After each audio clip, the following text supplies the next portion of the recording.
राम सीता की एक नई कहानी।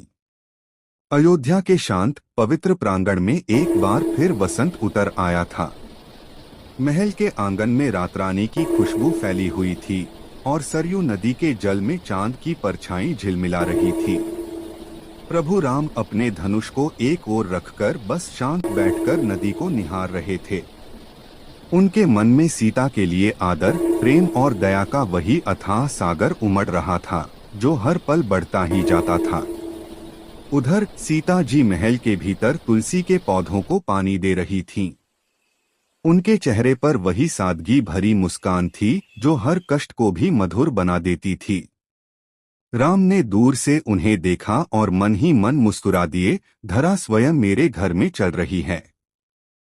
जब दोनों आमने सामने आए, हवा में एक मधुर शांति घुल गई। राम ने पूछा, सीते तुम थक तो नहीं जाती रोज इतने काम करते करते? सीता ने धीमी हंसी के साथ कहा, थकान तो सेवा से मिट जाती है प्रभु। जिसके लिए मन समर्पित हो वहां श्रम भी सुख बन जाता है। उस क्षण राम को सीता में सिर्फ एक पत्नी नहीं बल्कि समर्पण और शक्ति की मूर्ति दिखाई दी। उन्होंने कहा, मैंने जगत में बहुत कर्तव्य निभाए पर तुम्हारे प्रेम का ऋण शायद कभी नहीं चुका सकूं। सीता ने उनकी ओर कदम बढ़ाया और बोली, प्रेम कोई ऋण नहीं राम, प्रेम तो बस दिया जाता है। और आप ही ने तो मुझे सिखाया है कि प्रेम में अधिकार नहीं विश्वास होता है।